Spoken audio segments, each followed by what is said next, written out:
Samahan nyo kami ng aking Romanian na asawa sa simpleng pamumuhay namin dito sa bansang Romania. After natin doon sa may Dracula House, now nandito na tayo sa center ng Brașov. Isa ito sa mga paboritong cities ko na pinupuntahan dito sa Romania. Kahit ilang ulit pa akong bumalik dito is hindi talaga ako magsasawa.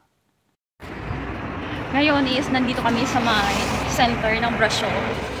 It's been a while bago kami nakabalik dito sa Brașov. And no, I'm not cold. Gusto ko sa Brașov kasi nga ang ganda ng mga buildings nila. Mga old style talaga. And now, nag-walking kami going to the center para bumili ng pagkain. Kasi nagugutom na kami. Nandito na tayo sa kanilang napakagandang center. Tapos makikita mo dito yung kanilang napakagandang bundok na sinasabi ko kanina. And pwede ka dyang umakyat gamit ang cable car. Sa may itaas ng bundok is makikita mo yung pangalan ng city which is Brașov. Madami na ring mga tao kasi nga it's already 5 in the afternoon. So labasan na talaga ng mga nagwo-work and also marami ding mga pamilya yung nagbabanding dito. I think meron silang pa-event later kasi nga may inaayos sila sa area na yan. Then, hinanap na rin namin yung McDonald's kasi doon kami magla-lunch. Every time na kami ay nagta-travel ng aking asawa, madalas talaga na kumakain kami sa McDonald's. Pagdating namin dito sa loob is kunti lang yung customer. So, mabilis lang kami naka-order. Yung aming in-order is 3 burger kasi nga 3 kami with my friend. Habang sila nag-order, ako is paupo lang.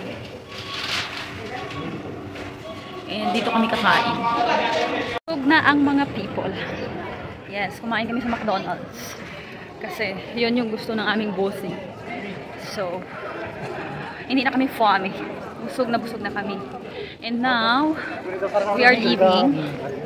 Kasi pupunta na naman kami sa other destination. Hopefully, open pa siya. Kasi it's already 6:41 in the night.